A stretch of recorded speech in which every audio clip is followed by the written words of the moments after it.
ভাল কথা বেয়া পাবলগীয়া কোনোবা অসমীয়া আছে বুলি মইতো নাভাবোঁ পৰিয়ালৰ মানুহকেইজনৰ বাহিৰে এই সিদ্ধান্তটোত বেয়া পাবলগীয়া কোনোবা আছে বুলিতো মই নাভাবোঁ এইবোৰ সব চৰকাৰী পদক্ষেপ চৰকাৰখন ৰাইজৰ ইচ্ছা অনিচ্ছাৰ ৰাইজৰ ইচ্ছাৰ বিৰুদ্ধে কেতিয়াও যাব নোৱাৰে আৰু গ'লে আমি চৰকাৰক জবাবদিহি নকৰিম জানো গতিকে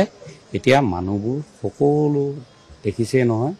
আজি 5 দিন আজি 6 দিন কোনো মন্ত্ৰী MLA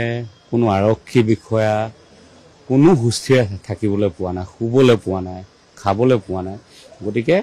মই ভাবোঁ যে আদ্য সাধ্যৰ পাছত এই কামবোৰ ক্ষিপ্ৰতাৰে আগবাঢ়িব গতিকে আগবাঢ়ক তাৰে কামনা কৰিছোঁ আৰু দুখী কোনো কাৰণতে খাই যাবলৈ দিয়া নহ'ব আৰু চৰকাৰলৈ খালি এটা মই আজি কৈ থৈছোঁ যে যিটো এনকুৱাৰী হ'ব তাত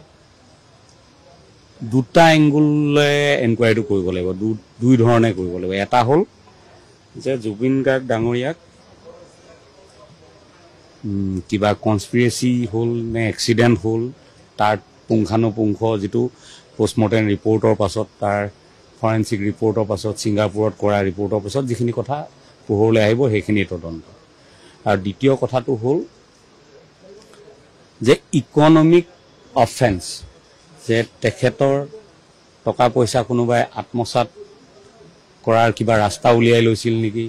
যে তেখেতৰ নিধনৰ পিছত কোনোবা কিবা তেখেতৰ ভাল হ'ব এনেকুৱা কিবা সম্ভাৱনা আছিল নেকি এই অৰ্থনৈতিক গোটেই কথাখিনিও মানে তদন্তৰ আওতালৈ আনিব লাগিব মোৰ হাততো দুই এটা কাকতলীয় প্ৰমাণ আছে গতিকে সময়ত মই সম্পূৰ্ণৰূপে সহযোগ কৰিম সেটাকে কৈছোঁ যে কিছুমান মানে তেতিয়াতো ভবা নাছিলোঁ কথাবোৰ এতিয়া যেহেতু কথাবোৰ নতুনকৈ ভাবিবলগীয়া হৈছে ন এতিয়া কথা কিছুমান লাগে যে এই কথাবোৰ দেখোন অলপ